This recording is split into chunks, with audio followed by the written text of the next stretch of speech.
Xin chào các bạn, mình là bác sĩ Minh Hiếu, bác sĩ thẩm mỹ nội khoa. Và trong video lần này thì chúng ta sẽ nói đôi điều về nám chân sau, hay còn gọi là nám chân đinh hay rhinovirus. Đây là một câu hỏi mình nhận được rất là nhiều từ các bạn đã gửi về fanpage của mình. Và các bạn hỏi rằng một vài câu hỏi phổ biến là nám chân sau điều trị hết không? Và phương pháp nào sẽ tối ưu nhất khi điều trị nám chân sau? Và hôm nay chúng ta sẽ cùng tìm hiểu vấn đề này để cùng nhau giải đáp những cái thắc mắc trên.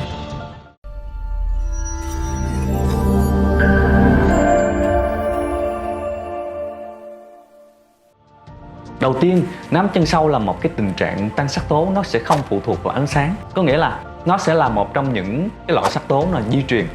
Các bạn không tiếp xúc ánh nắng, các bạn làm văn phòng thì vẫn bị nám chân sau bình thường. Thông thường nám chân sau là những cái đốm sắc tố có đường kính từ 1 tới 2 cm và nó sẽ mọc rải rác. Và khoảng 90%, hơn 90% là nám chân sau sẽ mọc rải rác hai bên gò má của chúng ta. Và thông thường cái loại sắc tố này nó sẽ đối xứng hai bên, có nghĩa là chắc chắn là sẽ mọc hai bên như thế này, chứ rất hiếm có trường hợp mà chỉ mọc một bên. Các bạn có một vấn đề là lúc trước giờ các bạn thấy nám chân sau các bạn điều trị bằng thuốc uống, thuốc bôi và không bao giờ hết được cái nám chân sau này, bởi vì cơ chế phát bệnh sinh của nám chân sau này là sự tăng sản sinh số lượng tế bào melanocyte. Vì vậy khi chúng ta sử dụng những phương pháp bôi hoặc phương pháp tiêm hoặc một số phương pháp như thay da hóa học trên da của chúng ta thì nó chỉ lấy đi cái lớp sắc tố và ức chế được cái sự sản sinh sắc tố. Tuy nhiên nó không giải quyết được cái vấn đề chính, đó là sự tăng sinh tế bào sinh sắc tố. Vì vậy cái phương pháp tối ưu nhất đối với điều trị nám chân sau là chúng ta phải tác động như thế nào để giảm được số lượng tế bào melanocyte hay là tế bào sản sinh sắc tố này. Và hiện nay cái phương pháp mình nghĩ là tối ưu nhất đối với điều trị nám chân sau đó chính là chúng ta sẽ sử dụng laser toning để mà chúng ta xuyên sâu, dùng năng lượng laser xuyên sâu vào da và tác động ngay tại chỗ tế bào sản sinh sắc tố melanocyte và giảm hoạt động cũng như giảm số lượng của những cái loại tế bào này. Từ đó sẽ giảm được cái tình trạng nám chân sau. Và theo kinh nghiệm của mình, nám chân sau có thể điều trị được khoảng trên 90%.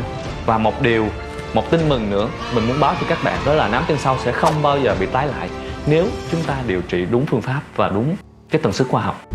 Và một điều nữa mình cũng cần phải cảnh báo với các bạn là hiện nay trên thị trường có rất là nhiều cái phương pháp điều trị nám chân sau, và một trong những cái phương pháp mình thấy là phổ biến ở những spa nhỏ đó chính là chúng ta sử dụng axit, chúng ta chấm vào những cái nốt nám chân sau này. Thì đúng là axit nó sẽ làm hoại tử cái vùng da chúng ta chấm, thì một số trường hợp nó có thể làm hoại tử và làm giảm cái số lượng tế bào sinh sắc tố melanocyte, thì có thể cái nám chân sau này nó sẽ giảm và nó sẽ cải thiện được nám chân sau. Tuy nhiên cái vấn đề đặt ra ở đây là khi chúng ta sử dụng những phương pháp bong tróc như thế thì cái nguy cơ thâm sạm, mất sắc tố cũng như sẹo là rất là cao trên làn da người Việt Nam. Các bạn cũng hiểu là chúng ta sử dụng cái axit, chúng ta chấm vào như vậy thì nó chết tế bào sắc tố, thì nó chết tế bào sản sinh sắc tố, thì nó cũng sẽ có thể nó sẽ làm chết tất cả những tế bào sản sinh sắc tố chỗ đó luôn. Thì nó kéo theo là chúng ta có thể bị bạch biến chỗ đó, có những cái đốm trắng nó không còn sắc tố, nó không còn màu da nữa. Và những cái đốm trắng này thông thường sẽ là biến chứng vĩnh viễn, không bao giờ hồi phục được những biến chứng này. Một số trường hợp mình thấy là khi chúng ta chấm axit như vậy thì nó để lại cái sẹo rỗ trên da của chúng ta, và một số cơ địa da là nó còn lồi lên nữa các bạn. Và như vậy từ nám chân sau mà chúng ta chuyển qua sẹo rỗ, chúng ta chuyển qua sẹo lồi thì nó đâu có cải thiện được thẩm mỹ. Cho dù nám chân sau hết thì chúng ta cũng không đẹp hơn được. Điều trị nám chân sau thời gian sẽ điều trị hơi dài hơn so với những cái loại sắc tố thông thường, nhưng cái đặc biệt của nó là nó sẽ không tái lại nếu chúng ta điều trị đúng và chúng ta điều trị phù hợp với từng loại da của chúng ta.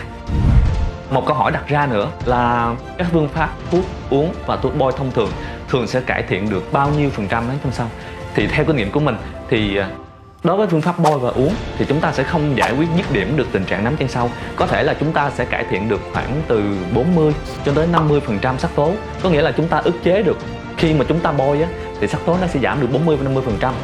Tuy nhiên khi chúng ta ngưng bôi rồi thì sắc tố nó sẽ tái lại một cách rất là nhanh và không thể nào dứt điểm được cái tình trạng nám chân sau. Và đó là tất cả những gì mình muốn chia sẻ về nám chân sau. Các bạn có thể để lại những cái phần ý kiến ở dưới phần bình luận, cũng như là các vấn đề các bạn đang gặp trên làn da của mình. Thì Hiếu sẽ làm những cái video clip sau để mà giải đáp cho các bạn những cái thắc mắc của các bạn. Cảm ơn các bạn đã quan tâm và theo dõi video. Xin chào và hẹn gặp lại các bạn ở những video lần sau.